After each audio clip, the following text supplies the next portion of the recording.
There's a moment in every athlete's career when the whole world just seems to shrink. The crowd noise fades away, everything goes quiet, and it feels like it's all on the line.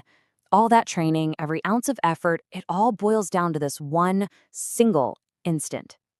It might be one penalty kick.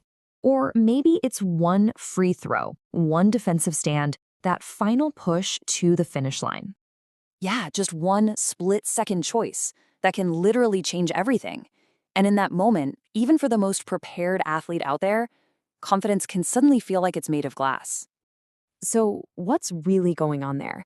In this explainer, we're going to break down exactly why your confidence seems to just evaporate in those high stakes moments. We'll look at what's happening inside your brain, and most importantly, we're going to unpack the mental strategies that elite athletes use to stay solid when it matters most. All right, so first, we have to really understand the problem. Why does confidence, something you've spent thousands of hours building, suddenly shatter right when you need it? Well, the root of it is something we call outcome-dependent confidence. This is when your belief in yourself is completely tied to the result. Make the shot, you feel confident. Miss it, and that confidence is gone. The problem is, this makes your confidence super unstable. Because, hey, outcomes are never, ever guaranteed. It's just a fragile foundation to build on. So mentally, something really critical is happening under pressure. Our attention literally shifts. It's your brain's survival instinct kicking in. Your thinking brain, the prefrontal cortex, starts getting hijacked by your emotional fight or flight center. And what's the result? Well, your focus gets pulled away from the external task, the ball, the target, your opponent, and it turns inward. It starts evaluating the consequences. You stop thinking about what to do and you start worrying, what if I fail? And that is the absolute key. Confidence doesn't just vanish into thin air. It breaks the very moment your attention leaves the simple act of doing and gets tangled up in the meaning of it all. So this brings us to a really fundamental shift in how we look at this, a real aha moment for a lot of athletes. We have to completely redefine what real lasting confidence actually is. Okay, let's break this down. Most of us think of confidence as this emotional certainty. It's a feeling that we're going to succeed. It's fragile because it needs good things to happen to stick around. But elite performers, they operate from a place of functional trust. And this isn't a feeling, it's a deep trust in your preparation. It allows for mistakes because it's based on the evidence of all the work you've put in. That's what makes it stable and rock solid.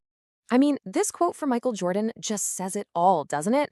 His confidence didn't come from being perfect. It came from this unwavering trust in his preparation and his process, even after thousands of failures.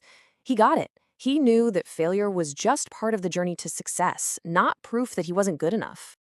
The key takeaway here is so powerful. Real, high-performance confidence isn't about how you feel. It's about what you do. It's behavioral. Okay, so if confidence is behavioral, how do we actually anchor ourselves in the heat of the moment? Well, the answer is all about simplifying our focus. Let's get into a practical toolkit for how to do this. When the pressure is on, your world needs to get really, really small. Just focus on three things. First, one simple technical cue, something physical like low stance or follow through. Second, one external target, the rim, the goalie's shoulder, whatever. And third, one intention. This isn't about winning, it's about how you want to compete. Something like be aggressive or stay composed. This simple act pulls your focus right back to the task at hand. All right, next, we have to change our entire relationship with pressure itself. Instead of seeing it as this threat that we have to fight off, we can actually learn to use it as a signal.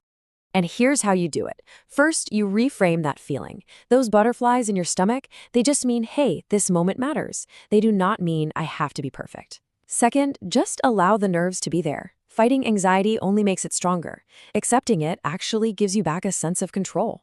And finally, commit fully to your action.